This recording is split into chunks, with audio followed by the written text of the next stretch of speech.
So this video is going to start an introduction to the brain and its different parts. I've taken the brain, I've divided up into several different videos. This video is going to function mostly on the meninges, which is the membrane that goes around the brain, and cerebrospinal fluid and how that cerebrospinal fluid gets made, and the chambers called ventricles inside the brain. But when you look at this picture here, you'll see lots of different folds. We're also going to be talking about the folds of the brain and how structure determines function. And you can see that this part of the brain here has a different fold pattern than this part of the brain here. That immediately should let you know that we're looking at two different parts of the brain. And you're going to see that the folds of the brain are these things called convolutions. And some folds are really, really, really thick, and we're going to call them fissures. But the first thing we're going to look at is the meninges. And you can see here on this little drawing kind of the layers that we have. The meninges are the protective coverings around the brain and spinal cord. All organs have a membrane that go around them. Your heart has the pericardium. Bones have periosteum.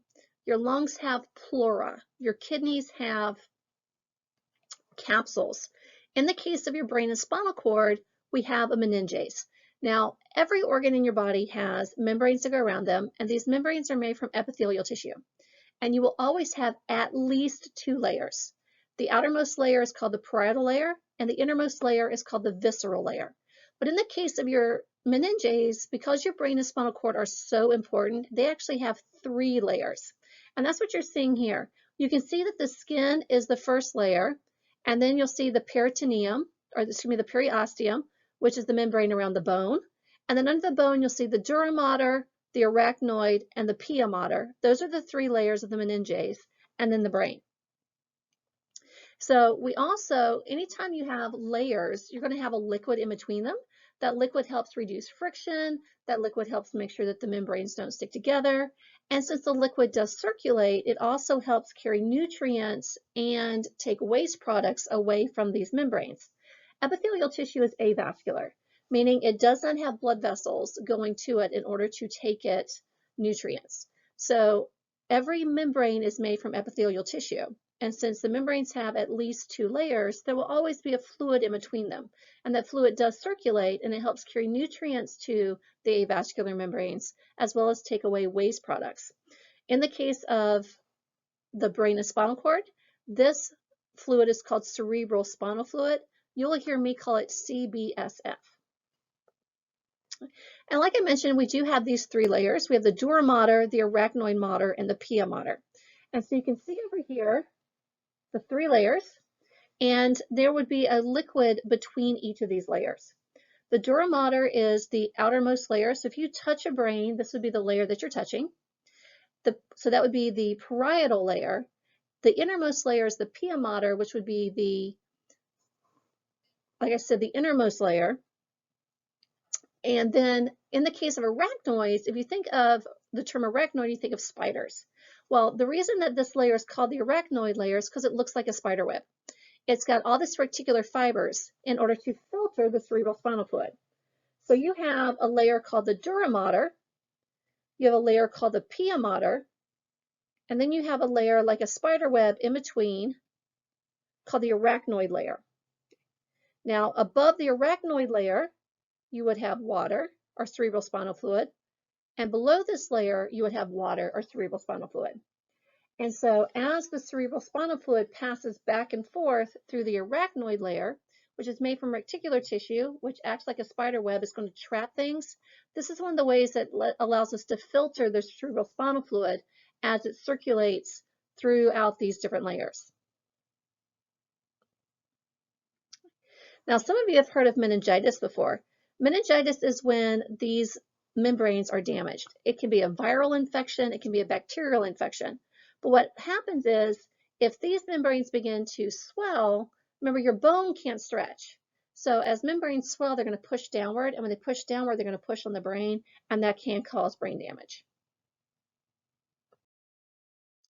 Now, speaking of CBSF, or the cerebral spinal fluid, in this picture over here, you'll see blue, and blue represents the water. The cerebral spinal fluid is actually a type of lymph, and you can see how it circulates around the brain, but you can also see that there's a large portion of the inside of the brain that looks like a hollow. It looks like it's a lake there.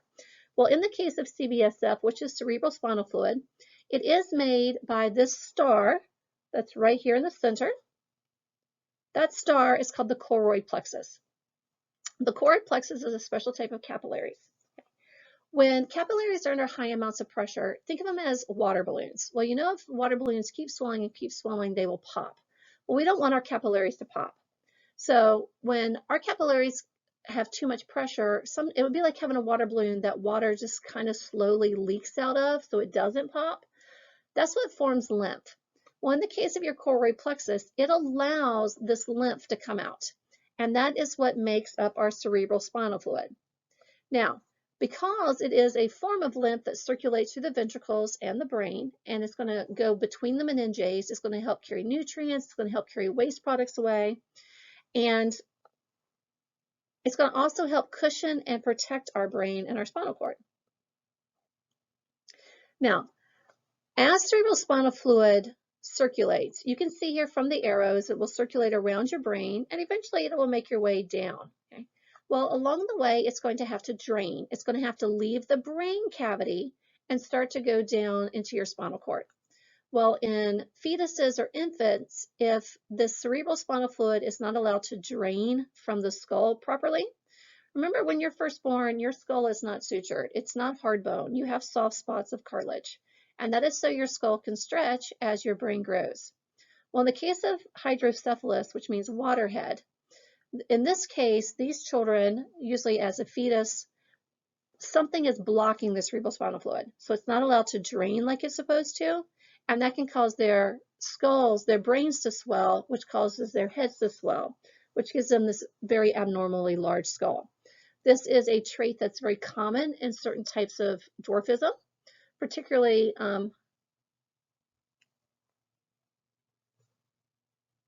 I can't remember the name, that's why it's silent here, but it will come to me. This is why certain types of little people, their heads tend to be abnormally large, because as their bodies are growing, the tubes that lead from the brain aren't as large as, say, an infant that doesn't have this type of dwarfism. And so therefore, the cerebral spinal fluid does not drain properly, and it can cause their heads to swell.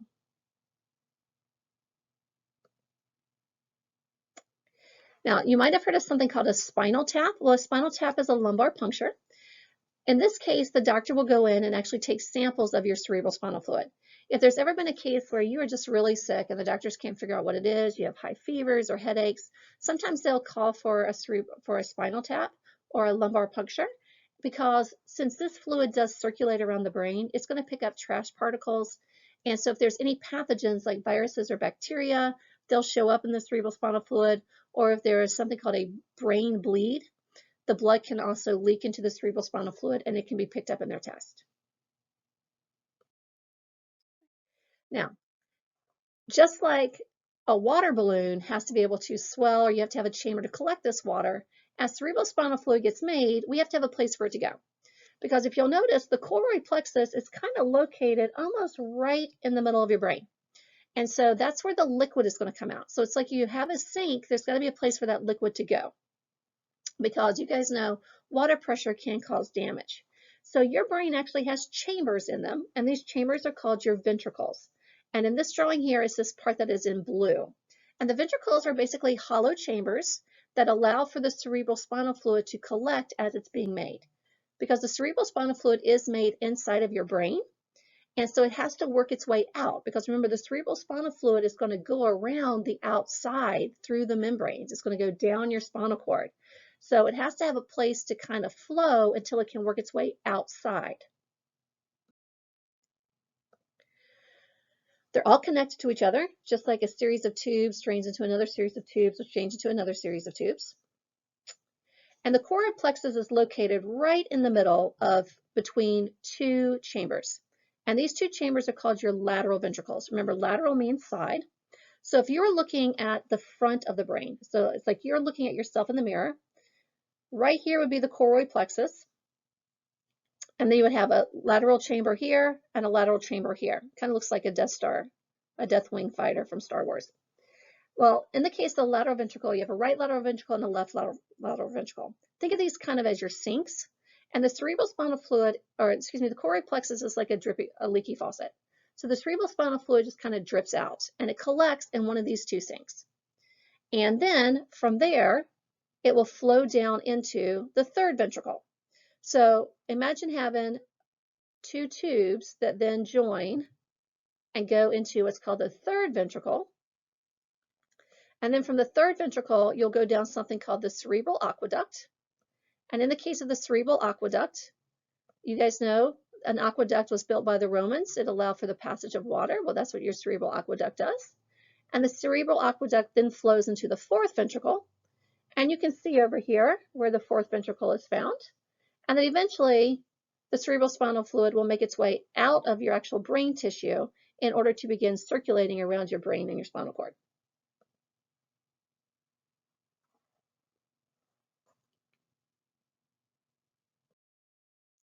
Now, in the case of your brain, you're going to see that we have three main divisions. Now, on here, you'll see what's called the forebrain, the midbrain, and the hindbrain. Well, a lot of times when people hear that, they think that that means the forebrain, the midbrain, and the back as the hindbrain. Well, that is not the case. Your brain is not really divided up that way. And so if I can get this to erase, I'll show you what I'm talking about, because it's quite distracting on my end to have these different letters and things in there. 90% of what you're seeing on the outside of the head is the forebrain. So all of this here is the forebrain, all the way back to the back. This portion back here is actually mostly the bottom of your brain. That's the hindbrain. And you cannot see the midbrain from the outside. You actually have to look inside of the brain in order to see the midbrain. So therefore, when we talk about the proencephalon, encephal means brain, the proencephalon is what we call the forebrain. And it itself has two divisions. It has the telencephalon and it has the diencephalon.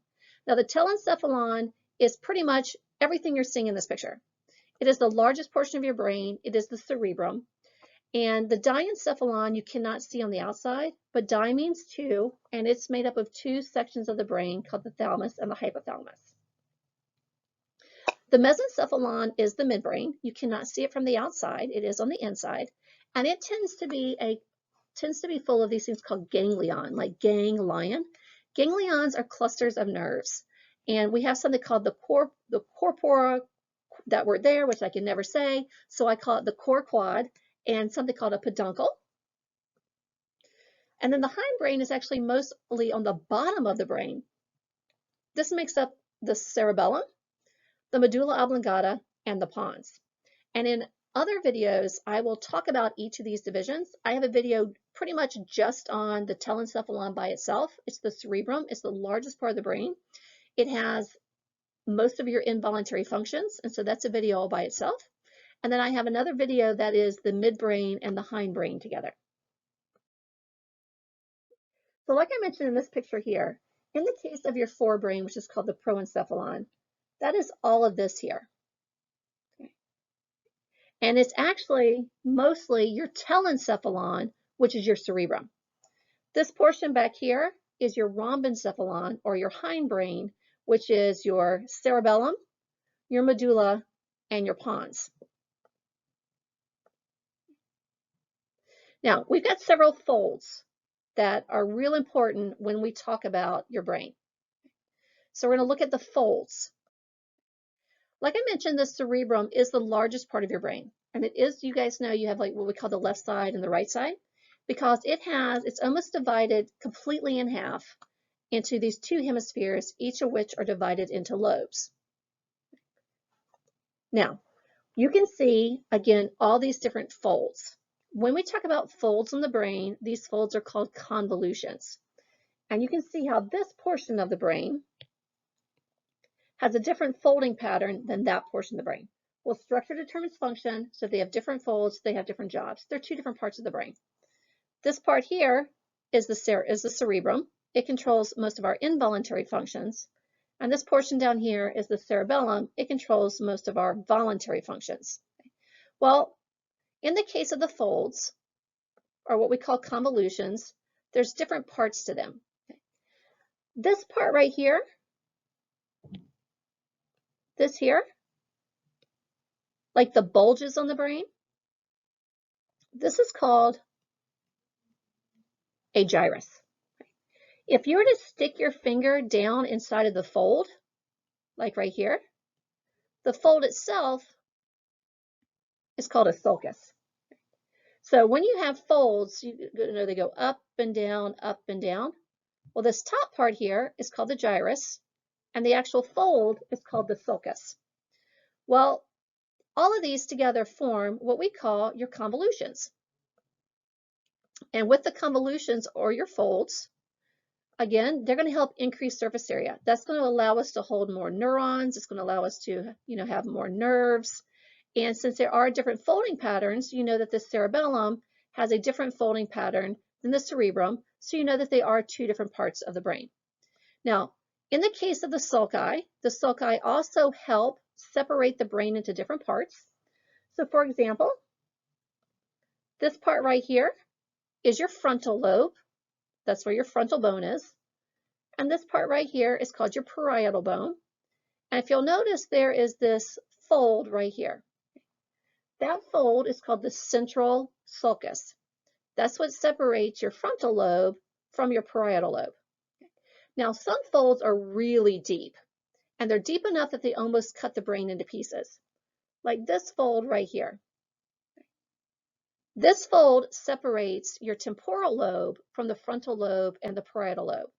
It's what's called your lateral fissure. Now, fissures and sulci are both folds, but they're talking about how deep they are. If they're so deep that they almost divide the brain into different pieces, that's what we call a fissure. And you have several major fissures on the brain, which we're going to look at here in just a second.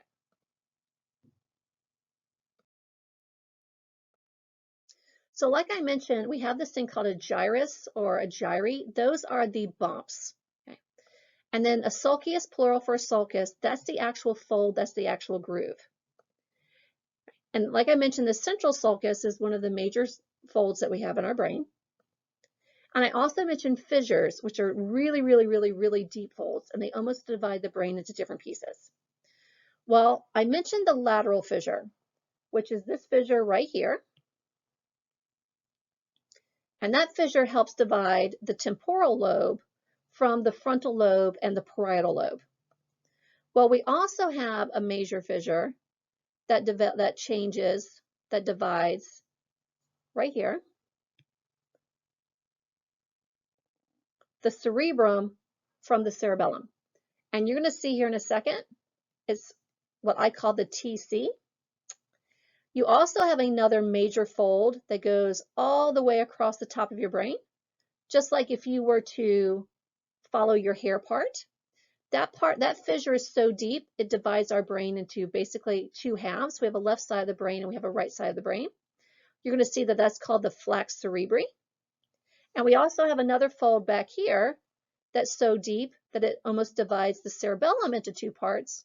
And that's going to be what's called the flux cerebelli. So that's what these words are here. The flux cerebri is this one right here. It's the one that's on the top. It is so deep, it divides your brain almost entirely in half. So we have a left hemisphere and we have a right hemisphere. You then have the TC, which is this one right here.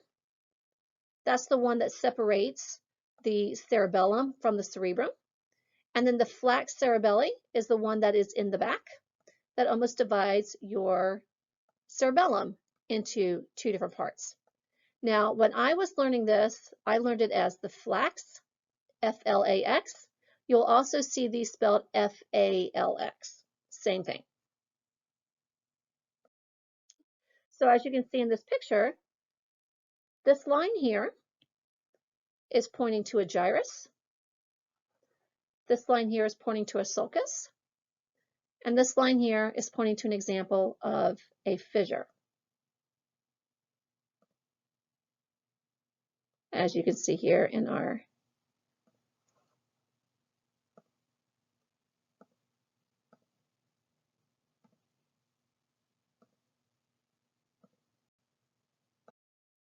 And then just another, we have this first arrow right here. That is your central sulcus. You can see it's dividing the frontal lobe from the parietal lobe. Then this one down here is called your lateral fissure. Then we have this one here. You're looking at the brain from the top. That is your flux cerebri. That is dividing your cerebrum almost entirely in half. And then we have this one back here. That is your flux cerebella. That is dividing your cerebellum almost entirely in half. So there's your central sulcus. There is your lateral fissure. You can see it's also called the Sylvian fissure. There's your TC, and there's your flux cerebri.